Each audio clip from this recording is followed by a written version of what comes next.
on the train and you see someone walking down the aisle and you just know that they're about to ask you for money, but you also know that you're not about to share. We all know what to do. Look down, pretend to be on our phones, even though the train has no service. Or close your eyes and pretend you are sleeping. Not me. Instead of trying to avoid the issue, I prefer to head on and just tell them the truth. I'm broke, bro. But why is this so hard for us to do? The truth is, we have a tendency to avoid things and people who make us feel uncomfortable. Despite our efforts of becoming more accepting and inclusive, we often leave one big issue out the conversation: ableism. In fact, most people don't even know what ableism is. According to author and disability advocate Moses Sakara explained in January 2017, ableism is when a person is discounted, discriminated against, or even physically abused just for having a disability. According to the U.S. Census Bureau, 57 million Americans had a disability, making up the largest minority group. And yet, disability and ableism are almost never a part of our cultural and political conversations. So, let's start the conversation. First, we'll discuss how little representation disability has. Next, we'll explore ableism's dangers and destructive implications. Before finally, exploring how we can stop avoiding and start advocating. Stand clear of the closing doors, please. Get ready to be uncomfortable. So let's start off hating on the movie Wonder. Wonder follows a boy named Augie Pullman who had Treacher-Collins syndrome, a condition that affects children born with underdeveloped facial bones and tissue. Critics call this movie uplifting and heartwarming and so inspiring. I call it a fraud. You see, the actor who plays Augie Pullman has no facial disfigurement. Instead, the director put prosthetics on a normal child to represent a common disorder. According to the U.S. National Craniofacial Association, one in every 650 babies are born with a craniofacial condition. So tell me why, when the director is cut, Augie takes off his prosthetic. That's not how disability works. You just can't take it off and put it back on whenever you want to. Movies need to stop casting able-bodied actors to play disabled roles. It's annoying, it's offensive, and it is misleading. And to this day, the disabled community has little to no representation. And as a result, disabled children are lacking role models who look like them, especially in these professional fields. Now let's take a look at the history as to where ableism all began. Back in ancient Greece and Rome, the term for disability was monstrum, meaning monstrous. Disability Studies Quality points out that Plato recommended that deformed offspring dependent on mysterious unknown places, but they are not to be considered human. Even though Plato is old as dirt, our Manuel still follows his sorry recommendations. I call this the Plato effect, the continuation of the dehumanization of people with disabilities.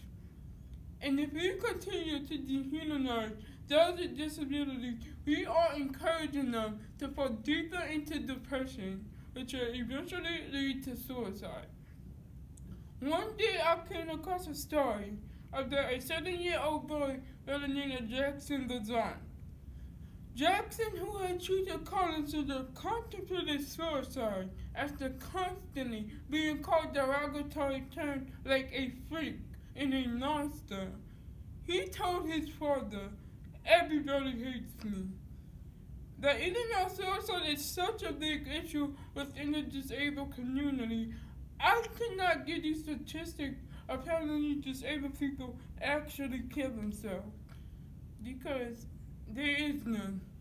The truth is, suicide within the disabled community is ignored because it is accepted. I mean, you hear it all the time. I would kill myself than be disabled. And to further prove my point, Utah State University and Mississippi State University conducted a study to find that most people actually believe it is not acceptable for a person with a disability to commit suicide than without. Are you uncomfortable yet? Now, as a black woman with dystonic cerebral palsy, I make a lot of people uncomfortable, and I enjoy it. If it's not my blackness, then it's no disability. And if it's neither, it's probably my outfit. Throughout 17 years of my life, I've seen countless lectures discuss with the word, "What is wrong with her?" trickle out from their lips. And the thing is, I be chilling. My personal favorite is when people come up to me and ask, "Are you retarded?" I just get on the dumbest look because you know you have to be retarded to ask someone if they're retarded. But this is the type of ableism that caused me to feel alienated for most of my life. So much that I began to internalize that my life is less than an able-bodied person. And for years, I dealt with the fear of walking outside of my house, fearing that I would be pointed out. I tried my best to hide my disability. I felt crucified by society for not being born the right way. I felt suffocated because no one understood me. But most of all, I felt broken. But I am beginning to realize that their brokenness does not lie within our disability. It lies within society. And we do a poor job of validating the experiences of people with disabilities. We are told way too often that the experiences that we go through are not that serious, or there's nothing we can do about it. That they're wrong. I want to end this speech by acknowledging that speech in the day has a tendency to exclude various groups of people with disabilities. For example, the industry age competitor guideline refers to delivery as standing it up. This excludes people in wheelchairs before they can even begin.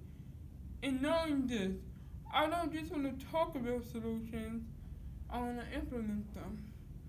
Before I came to this tournament, I made sure I printed out copies of my speech to allow people who may be deaf or hard of hearing feel included in this message.